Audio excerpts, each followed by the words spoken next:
복음으로 행복한 사람이라는 제목으로 하나님의 말씀을 약속으로 받도록 하겠습니다. 요즘 상가들의 나무들이 싹을 내고 녹색잎으로 옷을 갈아입고 있습니다. 어떤 나무는 벌써 꽃을 피웠습니다. 꽃을 피운 나무들은 곧 열매를 맺게 될 것입니다. 나무가 새싹이 나고 또 꽃을 피운다는 것은 그 나무가 살아있다는 증거입니다. 나무의 생명은 뿌리에 있습니다. 그래서 나무가 다 잘라지고 또 죽은 것 같이 보여져도 그 뿌리가 살아있으면 어느 날 새롭게 살아나는 것입니다. 이사야 6장 13절 말씀에 그와 같은 나무를 그루터기라고 표현을 합니다. 우리 사람도 비슷하다는 것입니다. 죽은 것 같고 무능한 것 같고, 그런데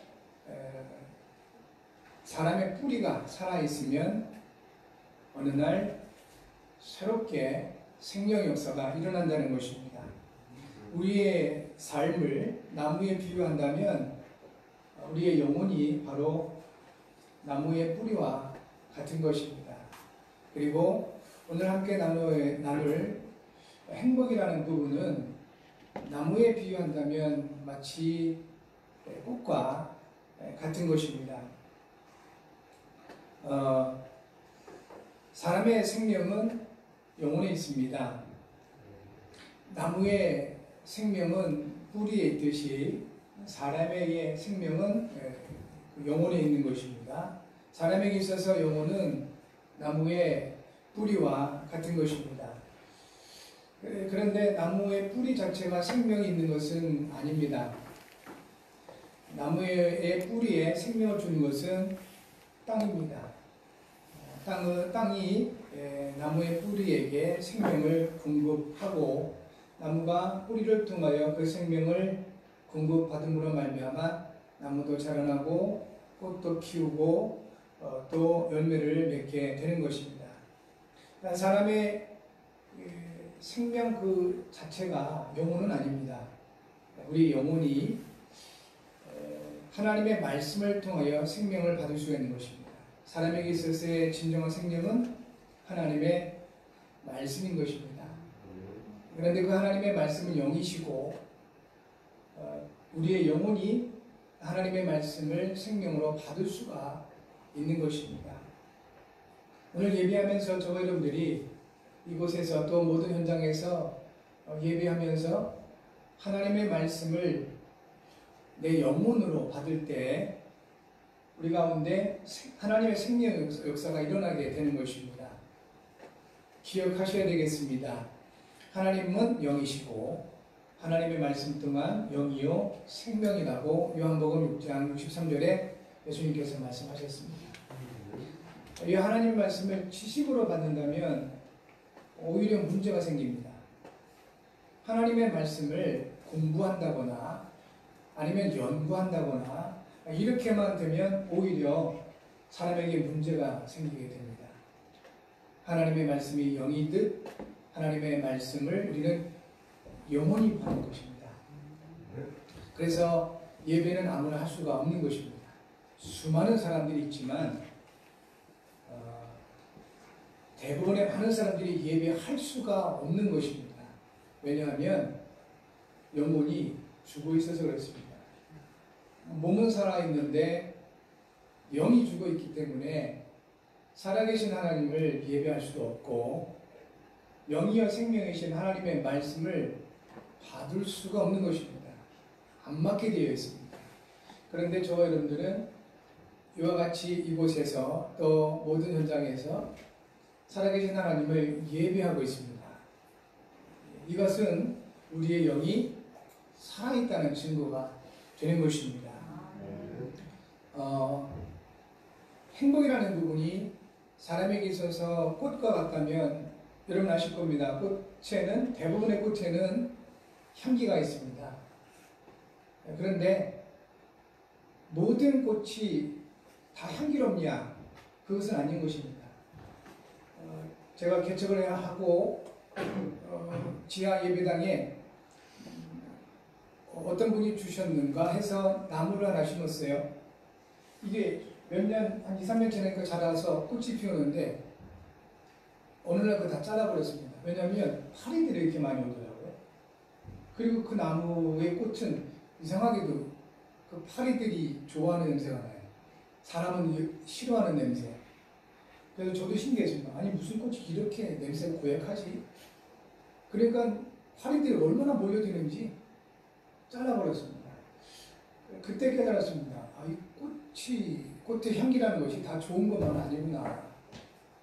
그런데 왜 향기의 차이가 날까? 뿌리에 따라서 달라지게 되는 것이죠. 그 나무 뿌리의 상태에 따라서 또 뿌리의 종류에 따라서 나무가 달라지듯이 꽃도 그리고 그 향기도 달라지는 것입니다. 그렇다면 그리스도인된 여러분들이 진정한 향기, 많은 사람들을 기쁘게 하고 많은 사람들을 살릴 수 있는 그런 향기를 내기 위해서는 우리가 뿌리된 영혼이 무엇으로 행복하느냐가 중요하다는 것입니다. 많은 사람들이 세상에 있는 것으로 행복하려고 많이들 애를 씁니다. 그래서 연애도 하고 또 그래서 어떤 사람들은 열심히 돈을 벌어보기도 하고 그렇게 하는 것이겠지요. 행복하려고. 또 어떤 사람들은 공부를 열심히 합니다. 결국은 행복하기 위한 몸부림인 것이지요. 그런데 세상에 있는 것으로 행복하려고 하면 할수록 잠깐은 그러한 것 같은데 나도 모르게 많은 사람들에게 상처를 주기도 하고 또 피해를 주기도 하는 것입니다. 하나님께서는 저와 여러분들이 세상에 있는 것으로 행복하기를 원치 않으시고 복음으로 행복하기를 원하십니다. 우리의 뿌리, 우리의 근원, 우리의 영혼이 하나님이 주신 복음으로 행복하게 되면 모든 사람을 살릴 수 있는 힘이 나오게 됩니다. 그리고 착하게 살아야지, 선하게 살아야지 애를 쓰지 않아도 정말 우리가 복음으로 행복할 수 있다면 불신자들이 볼 때 가장 향기롭고 가장 흠모하고 가장 좋아하는 삶의 향기가 나올 수밖에 없는 것입니다.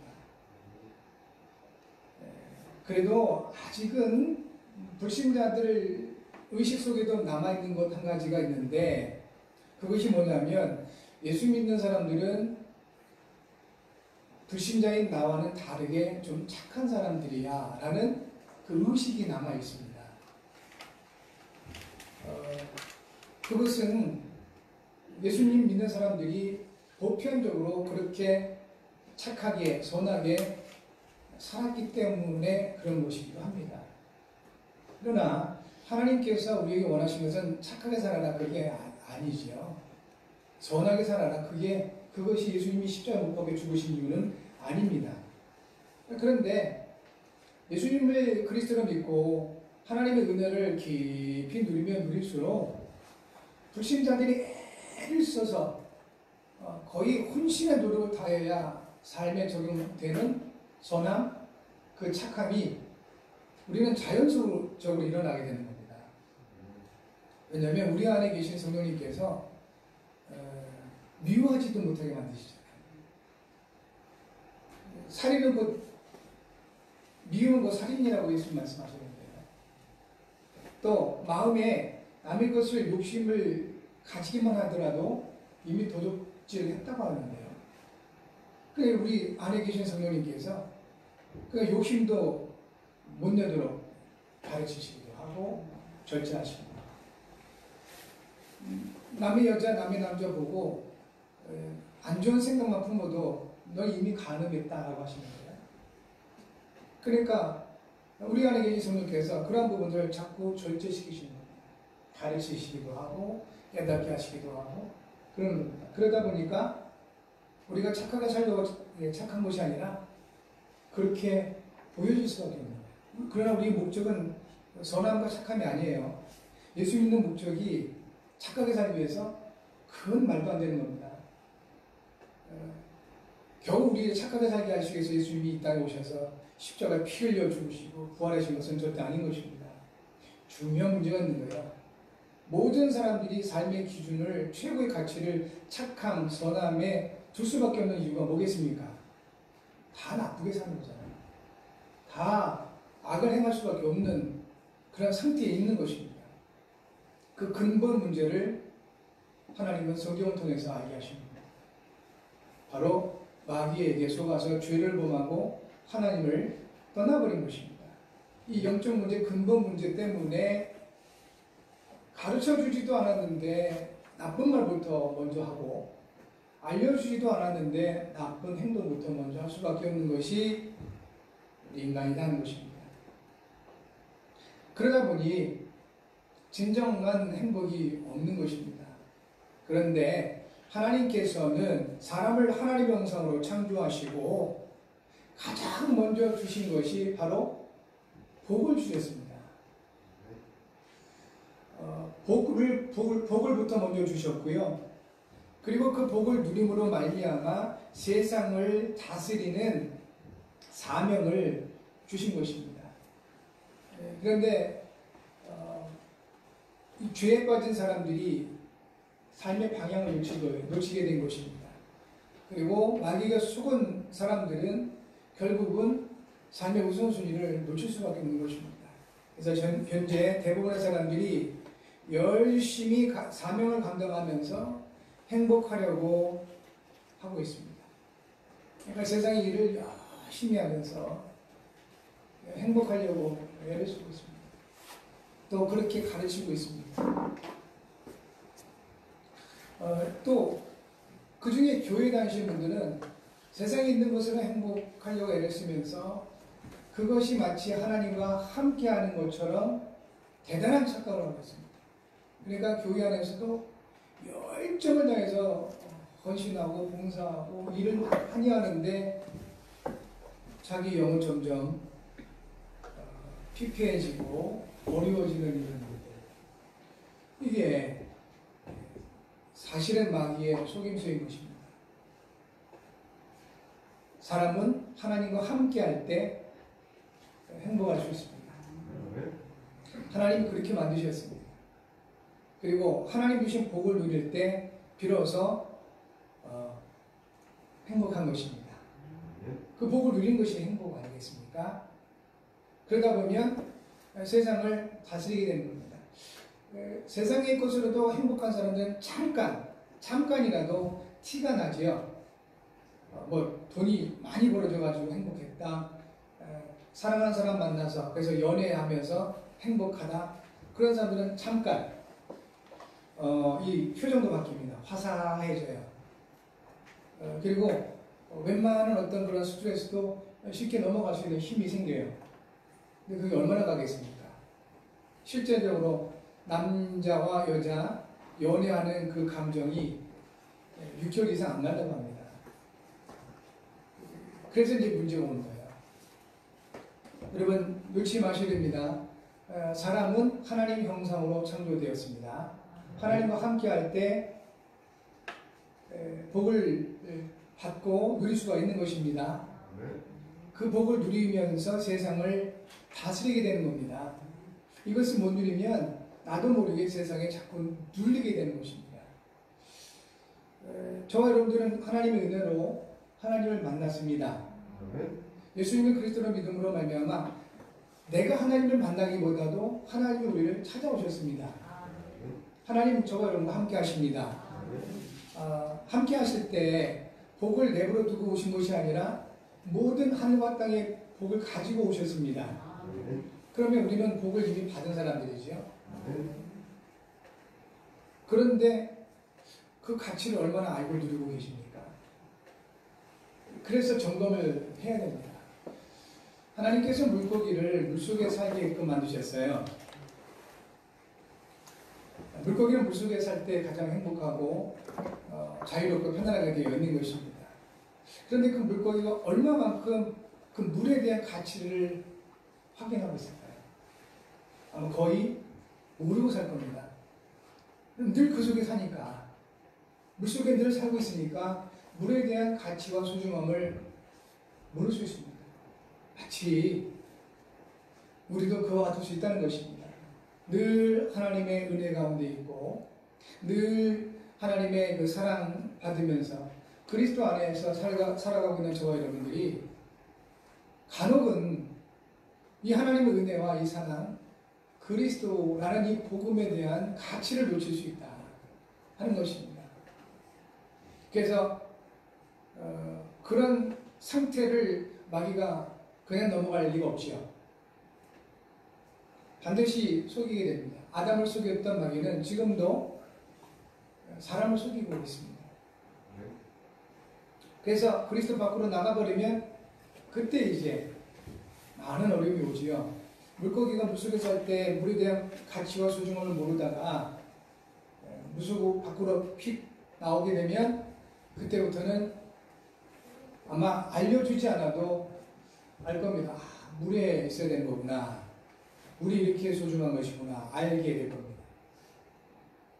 그래서 간혹은 하나님께서 저와 여러분들에게 늘 보호하시기도 하고 늘 우리를 인도하시는 분이신데 우리를 절대로 그리스도 밖으로 쫓아내시는 분이 아니에요. 요한복음 6장 39절부터 40절까지 예수님 말씀하시기를 결코 내어쫓지 않을 것이다 라고 말씀을 하셨습니다.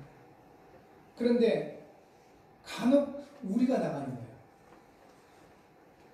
물속에서 물고기가 튀어나오듯이 우리가 그리스도 밖으로 튀어나가게 하는 겁니다.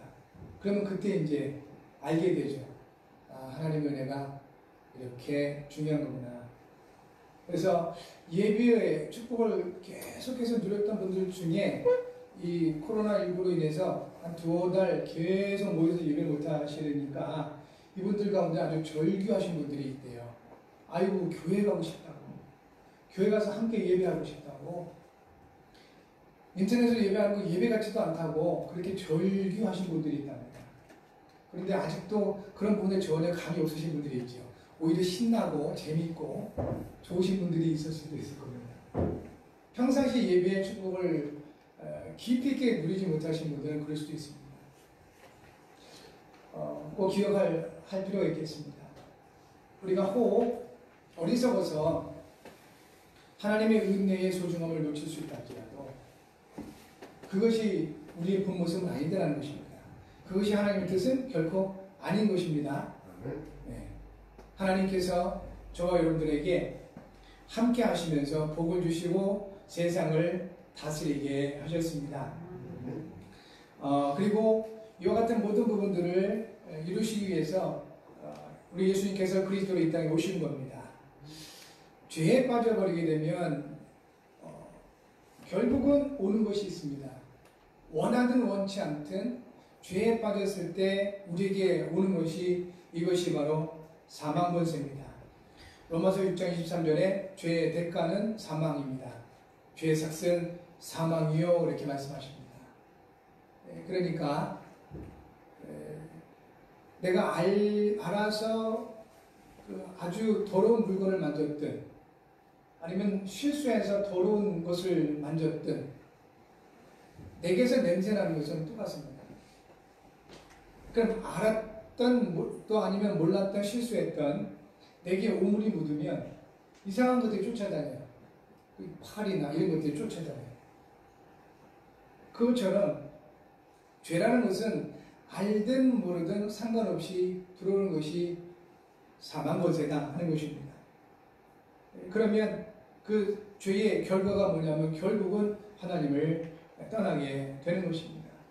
그 죄의 원인이 눈에 보이지 않는 사탄이요 마귀인 것입니다. 이 문제를 해결하기 위해서 하나님께서는 구원의 언약을 주신 것입니다. 여자의 후손이 오실 것이다. 처녀가 잉태해 아들을 낳을 것이다. 이렇게 계속해서 구원의 언약을 하나님께서 주셨습니다. 그리고 하나님께서 구원의 언약을 성취하셨습니다. 보라, 아들을 낳으리니 이름을 예수라 하라. 요한복음 19장 30절에서 예수께서 직접 십자가에 달리시고 피 흘리시면서 말씀을 하셨습니다. 다 이루었다. 다 이뤘다는 말이 무엇이겠습니까? 하나님께서 주신 구원의 모든 언약을 다 성취하셨다는 것입니다. 예수님께서 그리스도로 오셔서 모든 문제를 완벽하게 해결하시고 그리고 저와 여러분과 함께 하시면서 이제는 우리 안에 구원을 완성하신 것입니다. 저와 여러분을 통하여 구원이 완성되었습니다. 예수님을 그리스도 믿고 영접한 저와 여러분들에게는 구원이 성취된 것뿐만 아니라 완성되었습니다. 그래서 우리가 할 일은 그렇게 많지가 않습니다. 하나님께서 우리를 통하여 구원을 완성하실 때 전혀 우리의 힘이 필요 없었습니다. 하나님의 절대 주권으로 절대 능력으로 완성하신 것입니다. 우리는 인정만 하면 됩니다. 고린도전서 1장 18절 말씀에 십자가의 도가 멸망하는 자들에게는 미련한 것이요 구원을 받는 우리에게는 하나님의 능력이라 했습니다. 예수께서 그리스도시라는 것이 이것이 바로 복음입니다. 복음으로 행복하자라는 것이 오늘 우리가 받을 언약인데 이 복음이 과연 뭐냐 할 때 로마서 1장 2절 말씀에 정확하게 기록이 되어 있습니다. 이 복음은 하나님이 선지자들을 통하여 그의 아들에 관하여 성경에 미리 약속하신 것이라 했습니다. 이 복음은 하나님이 주셨고 그래서 세상에 있는 그 어떤 것도 복음이 아닌 것입니다. 우리에게 기쁨을 주는 많은 세상에 있는 것들이 있지 않습니까? 병든 사람에게 있어서 가장 기쁜 소식이 뭐겠습니까? 치료받을 수 있다는 소리겠지요. 그리고 건강할 수 있다는 것이 가장 기쁜 소식이고 좋은 소식이겠죠. 배고파 죽어가는 사람에게 기쁜 소식, 좋은 소식은 배불리 먹을 수 있다는 말이 되겠죠. 요새처럼 이렇게 전염병으로 전 세계가 몸살을 앓고 있는 이러한 상황에서는 좋은 소식이 뭐겠습니까? 이거 치료할 수 있는 백신, 약이 나왔다. 주사만 맞으면 나올 수 있다. 그것이 바로 전염병에 대한 좋은 소식이요, 기쁜 소식이 될 수도 있을 것입니다. 그러나 하나님께서 주신 이 복음, 기쁜 소식이고 좋은 소식인데 이 소식은 바로 선지자들을 통해 주신 겁니다. 그래서 우리가 복음을 전하는 사람들을 소중하게 여기는 겁니다. 복음을 받은 성도를 우리는 정말 사랑하고 중요하게 여기는 것입니다.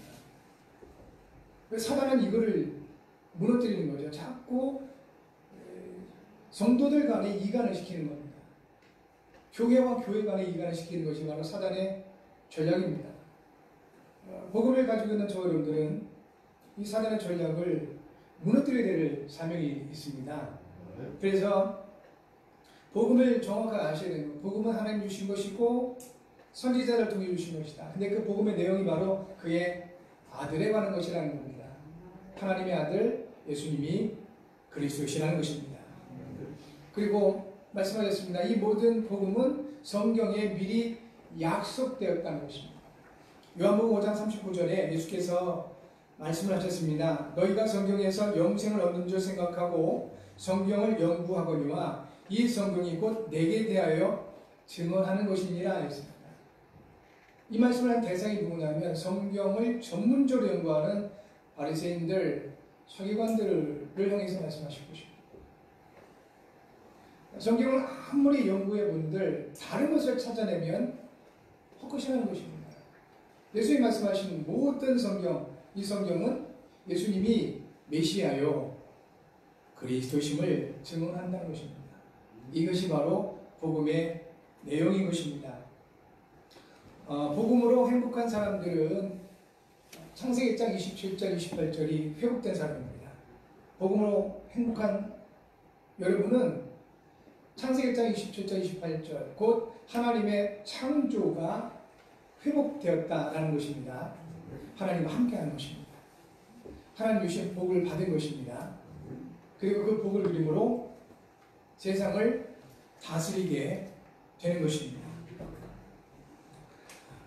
이제 저와 여러분들이 진정 복음으로 행복한 사람들이 되셔서 가정과 가문을 살리고 현장을 살리고 국가와 세계와 뿐만 아니라 우리 후대 렘넌트를 살릴 수 있어야 되겠습니다. 그렇다면 복음으로 행복한 사람, 가장 먼저 구원받은 하나님의 자녀된 신분을 가지고 누리는 사람입니다. 이것을 확인하셔야 됩니다. 우리는 이미 하나님의 은혜로 예수님을 그리스도로 믿고 구원을 받았기 때문에 그렇습니다. 신명기 33장 29절 말씀에 모세를 통해 주셨습니다. 이스라엘이여 너는 행복한 사람이로다. 여호와의 구원을 너와 같이 얻은 백성이 누구냐 하셨습니다.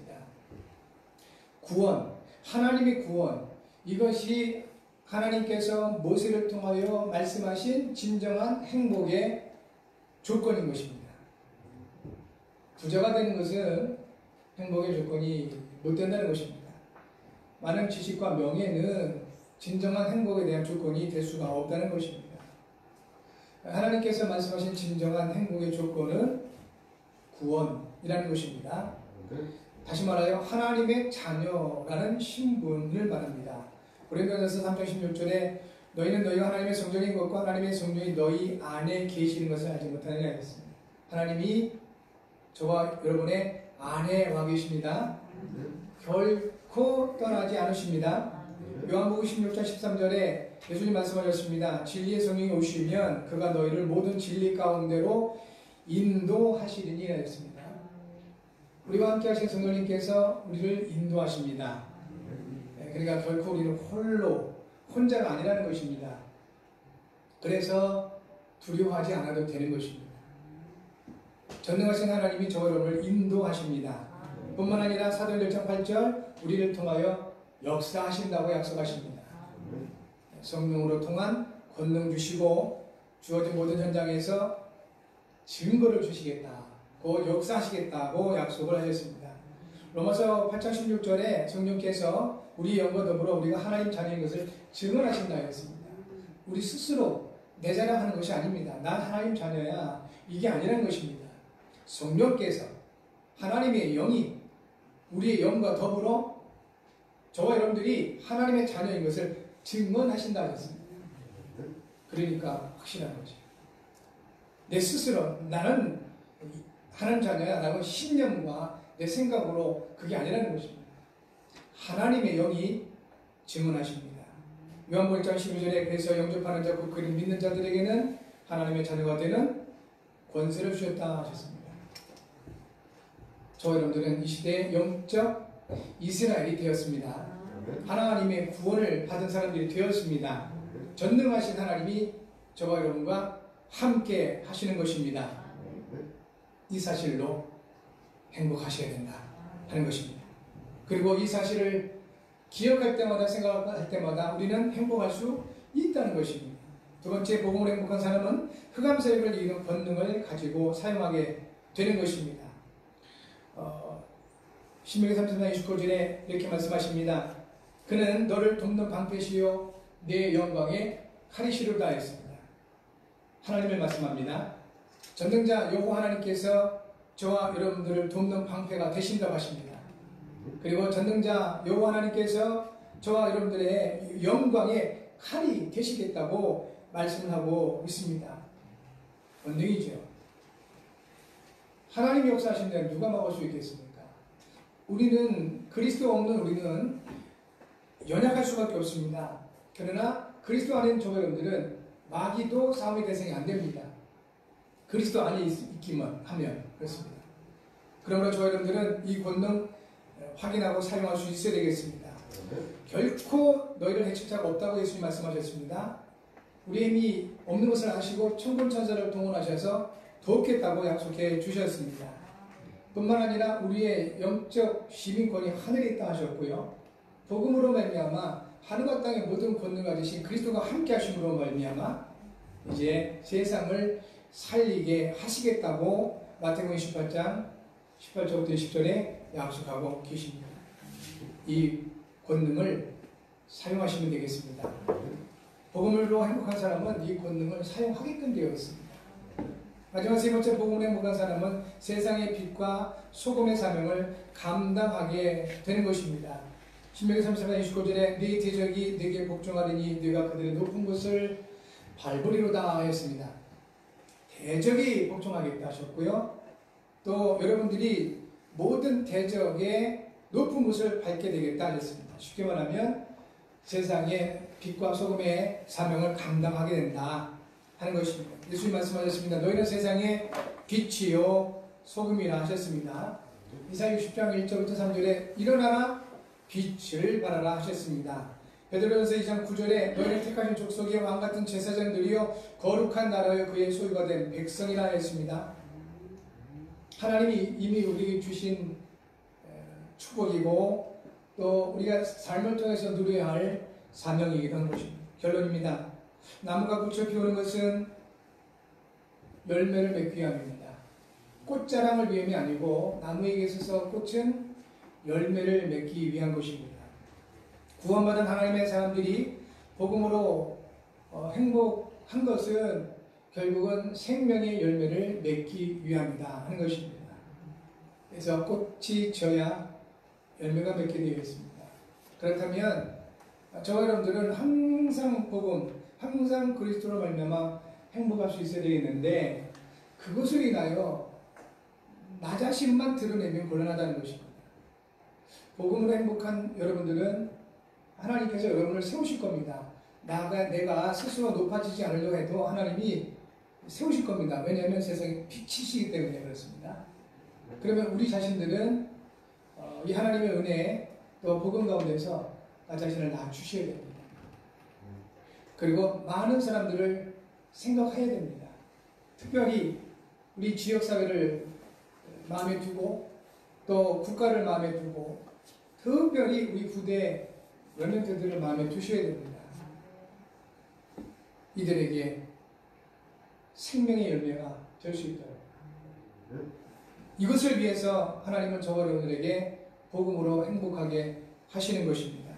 이번 한 주간 창세기 1장 27절 28절 한번 점검해 보시고 특별히 신명기 33장 29절을 가능하시면 암송하시고 깊이 묵상하시는 한 주간 되셔서 정말 복음으로 행복한 여러분 모두가 되어지기를 주의 이름으로 축복합니다. 기도 제목 같이 한번 하겠습니다. 전능하신 하나님 아버지 그리스도 안에서 하나님의 영상을 회복하시고 복을 주셔서 세상을 다스리게 하심을 감사합니다. 하나님이 함께 하심을 누리며 예수께서 그리스도시라는 복음으로 행복하게 하시고 사랑과 현장을 살리는 전도자의 삶을 살게 하셔서 이를 위해 성령으로 충만하게 하셔서 그리스도이신 예수님 이름으로 기도합니다. 아멘. 이 시간에 여러분 자신을 위해서 기도하시고 또 특히 여러분과 관련되어 있는 가정과 가문, 생업 현장을 두고 기도하셔야 되겠습니다. 특별히 국가와 세계 현장을 위해서 기도하실 것은 이런 감염병으로 인해서 너무나 많은 사람들이 어려움을 겪고 있습니다. 어떤 사람들에게는 이것이 기회가 되기도 하지만 대부분의 많은 사람들에게는 어려움과 고통을 받고 있습니다. 하나님 이 연약한 인생들에게 긍휼을 베풀어 주셔서 이러한 모든 어려움들을 하나님의 은혜로 이겨낼 수 있도록 힘을 주옵소서. 특별히 복음 가진 우리가 이런 현장을 살려낼 수 있는 사명 잘 감당할 수 있도록 우리가 먼저 복음으로 행복한 사람들 되게 하옵소서.